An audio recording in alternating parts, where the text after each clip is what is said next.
आइए हम मेरी भविष्यवाणियों की पुस्तक में से आज के वचन को पढ़ते हैं।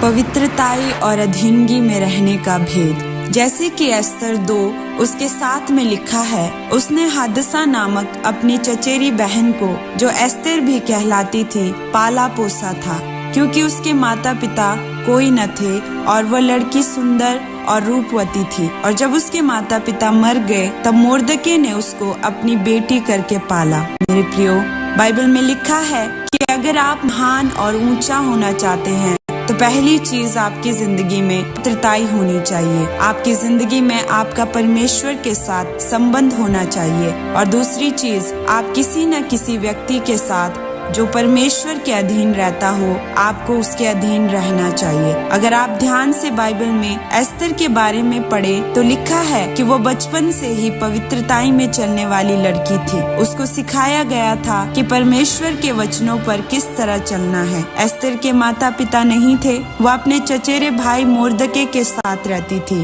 और उसकी अधीनगी में चलती थी। उसके इसी पवित्रताई में रहने और अधीन रहने की खास आदत ने उसे रानी की कुर्सी तक पहुंचाया और उसे आशीषित किया। मेरे प्रियो, आप जानते हैं कि आपके शरीर को इस तरह से बनाया गया है कि आपको भूख लगती है, कभी आपका मीठा खाने का दिल करता है। अगर आपको शुगर नहीं है तो आपका शरीर मांग करता है कि आप कुछ मीठा खाएं। उसी तरह से अगर आप पवित्रताई में हैं, प्रार्थना में हैं, जो हर परिस्थिति में चाहे दुख हो या सुख हो परमेश्वर के साथ वफादार हैं, अधीनगी में हैं, तो फिर आपसे परमेश्वर का आत्मा बात करेगा और परमेश्वर का आत्मा आपको बताएगा कि आपकी गवाही के लिए नंबर आने वाली है। इसीलिए अपनी प्रार्थना के समय को बढ़ाएं, अपनी बाइबल को पढ़ने के समय को बढ़ा दें। मेरे प्रियो, एस्तर भी दूसरी लड़कियों की तरह निराश हो सकती थी कि मेरे माता पिता नहीं है, मैं तो अपने रिश्तेदार के घर में रहती हूँ, दूसरी लड़कियाँ अमीर हैं लेकिन मैं अमीर नहीं हूँ। बाइबल बताती है कि वह सर्वशक्तिमान परमेश्वर पर भरोसा रखती थी।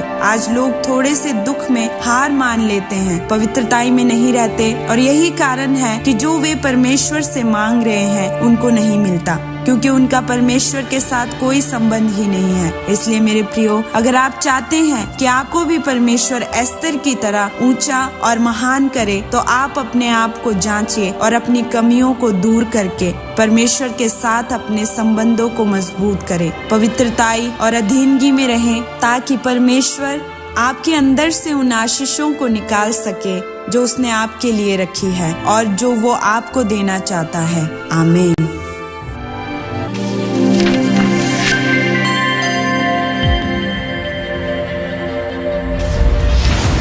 YouTube चैनल को सब्सक्राइब कर लें ताकि जब प्रेयर माउंटेन से हो रही हर रोज की प्रार्थनाओं को जब वो शुरू हो तो आपको नोटिफिकेशन मिल सके।